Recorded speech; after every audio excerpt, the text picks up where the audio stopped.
भगवद गीता से प्रेरणा। दिन 11 विश्वरूप दर्शन योग। भगवद गीता का 11वां अध्याय, जिसे विश्वरूप दर्शन योग कहा जाता है, श्री कृष्ण की दिव्यता, उनकी अनंतता और सृष्टि की महानता को प्रकट करता है। यह अध्याय न केवल भगवद गीता का केंद्र बिंदु है, बल्कि आध्यात्मिक ज्ञान और भक्ति का शिखर भी है। इस अध्याय में अर्जुन भगवान श्री कृष्ण के विश्वरूप, संपूर्ण ब्रह्मांडीय रूप दर्शन करते हैं, जो उन्हें न केवल प्रेरणा बल्कि ब्रह्मांड की व्यापकता और जीवन की गहरी समझ प्रदान करता है। इस लेख में हम गीता के 11वें अध्याय की शिक्षाओं और उनसे मिलने वाली प्रेरणा को विस्तार से समझेंगे।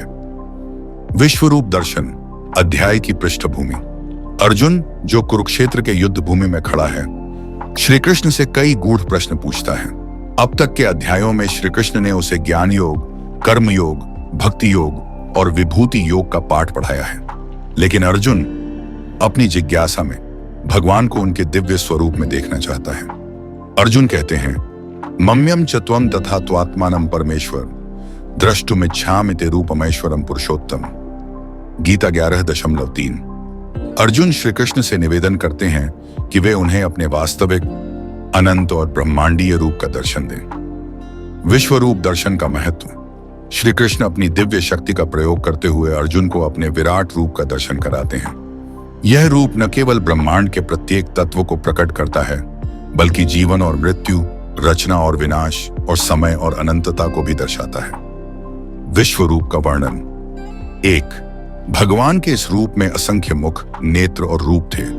2. इसमें सभी दिशाएं उनकी उपस्थिति से भरी हुई थीं। 3. उनका तेज हजारों सूर्य के एक साथ उदय होने के समान था। 4. यह रूप समय, काल के रूप में भी प्रकट हुआ, जो सृष्टि का संचालन करता है। 5. उन्होंने दिखाया कि सभी योद्धा पहले ही उनके काल स्वरूप में प्रवेश कर चुके हैं। अर्जुन का अनुभव और शिक्षा। अर्जुन इस विराट रूप को देखकर अभिभूत हो जाते हैं। वे भगवान की महानता और अनंतता को समझते हैं, लेकिन साथ ही वे भयभीत और विनम्र हो जाते हैं। अर्जुन की प्रतिक्रिया। 1. अर्जुन को यह एहसास होता है कि भगवान केवल उनके मित्र या सारथी नहीं, बल्कि सृष्टि के आधार हैं। 2. उन्होंने भगवान से क्षमा मांगी, यह मानते हुए कि उन्होंने श्री कृष्ण को केवल अपने मित्र के रूप में देखा। 3. अर्जुन ने यह भी सीखा कि सृष्टि के प्रत्येक कण में भगवान विद्यमान है। अर्जुन कहते हैं, नमः पुरस्तादत पृष्ठतस्ते नमोस्तुते सर्वत एव सर्व। गीता 11वें अध्याय की मुख्य प्रेरणाएं। 8. ईश्वर की अनंतता का अनुभव। भगवान केवल एक मूर्ति या पूजा के माध्यम तक सीमित नहीं हैं। वे हर दिशा, हर कण और हर जीव में व्याप्त हैं। जीवन में प्रेरणा। हमें यह समझना चाहिए कि ईश्वर हर जगह मौजूद है। हमें अपनी सोच को व्यापक बनाना चाहिए और अपने आसपास की हर चीज में ईश्वर की उपस्थिति को महसूस करना चाहिए। 2. मानव अहंकार का अंत। अर्जुन को इस विराट रूप के दर्शन ने सिखाया कि मनुष्य अपने अहंकार को त्याग दे। ईश्वर ही सृष्टि के निर्माता, पालनकर्ता और संहार करता है। जीवन में प्रेरणा। अहंकार को त्याग कर हमें विनम्रता और कृतज्ञता के साथ जीवन जीना चाहिए। 3. कर्तव्य पालन का संदेश। भगवान ने अर्जुन को यह समझाया कि युद्ध पहले ही उनके काल स्वरूप में घटित हो चुका है। अर्जुन केवल एक निमित्त उपकरण है। जीवन में प्रेरणा। हमें अपने कर्तव्यों का पालन निडर होकर करना चाहिए। हम केवल निमित्त मात्र हैं, परिणाम ईश्वर की इच्छा पर निर्भर करता है। 4. समर्पण का महत्व। अर्जुन ने भगवान के विराट रूप को देखने के बाद पूर्ण समर्पण का भाव प्रकट किया।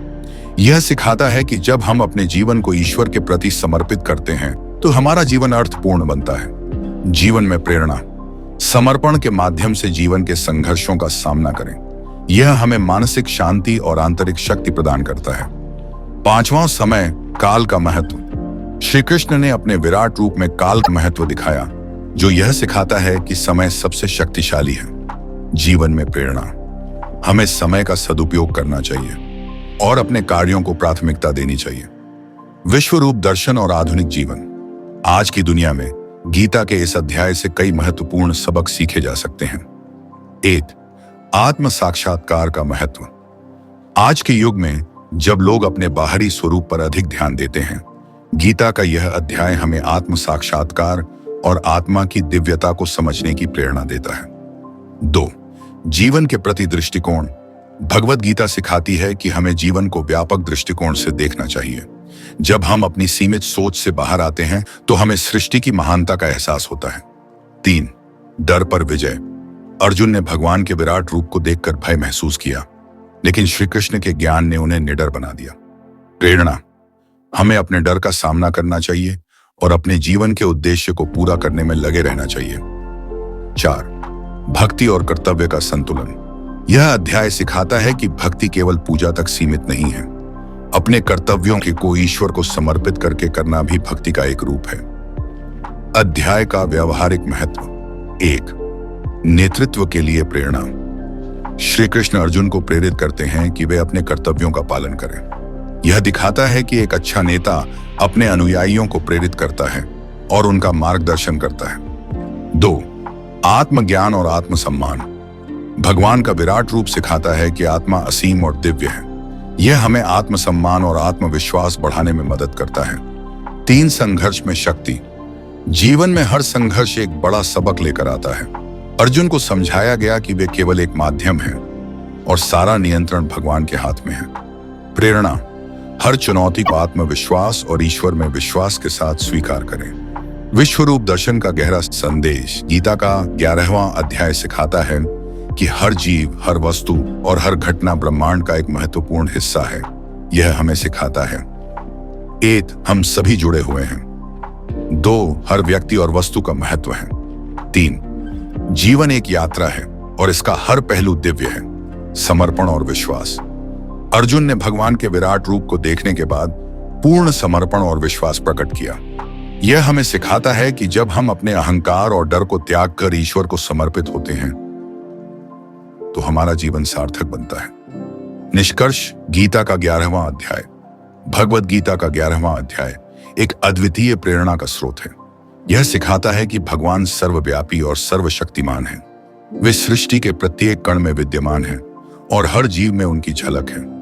इस अध्याय से हमें यह सीख मिलती है कि जीवन में हमारी भूमिका केवल एक निमित्त की है। हमें अपने कर्तव्यों को निष्ठा और समर्पण के साथ करना